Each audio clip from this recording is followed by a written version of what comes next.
Yeah, Rhymestar Production, Evil Saint, new track, Spoiled, Don Machicas, KB1, Rhymestar Production. Aking mahal, ikaw ang dahilan kung bakit natutong magmahal. Ang puso kong ito dahil sa'yo ako'y sumulat ng kanta upang masabi ko may pag-ibig ako Sa sa'yo. pag-ibig, yan ako hindi naniniwala hanggang sa dumating ang araw na hindi inaakala na ako'y mababahala. Buhat nga na makilala ang isang tila anghel na sinugo ni Bathala. Upang ako ay maniwala, magtiwala sa pag-ibig na siyang tunay at nakilahatid sa puso ay ligalig. Buhat nga nang mapatitig lang ako sa mata mo ay nakamit ang kagalakan na gusto kong matamo. Patid ko ngang kay ganda mo, walang tinagong kapangitan. Masasabi nga na tunay kang mula sa kalangitan at taglay mong kabaitan ang sa akin ay nagtulak na sumulat ng kanta. Di man maganda ang pitak, bagat sa'yo ako'y nahatak na tila na hipnotismo. Naunawaan ang pag-ibig dahil nga sa'yo na mismo. Kung ito ay mabibito, sana sa'kin di magalit, cause you change my life in a moment. Yan ang dahilan kung bakit Aking mahal, ikaw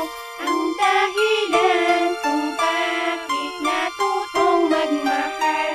Ang puso kong ito dahil sa'yo ako'y sumulat ng kanta upang masabi ko may pag-ibig ako sa'yo. Bunga ng pagkakaibigan, dulot sa'kin ay ligaya at sumibol ang pag-ibig na hindi ko mapalaya, sapagkat hindi ko kaya na ipagtapat sa'yo kahit na ako'y hirap na sa pagbabalat kayo. At kung magbabalak sa'yo ay pagbigyan mo lamang sana, babaguhin ko ang guhit ng mapaglarong tadhana. At si Cupito'y pumana, di lang ako nakakontra, at sana'y pahintulutan na sa puso mo'y umentra. Kahit wala man akong pera, pwede ko pang pahiwatig ang laman ng aking puso na mas lalo lumalawig. Sa sa'yo mapapatitig at maririnig ang tinig, wawala sa kanta ko, sadyang nanginginig ang himig at kinikilig sa titig ng mapungay mong mata na may kislap na natural na siyang pumulay sa kanta. Kaya't ang buhay maganda na noon ay di nabago, pero sa isang iglap buhay ko'y iyong nabago. Aking mahal, ikaw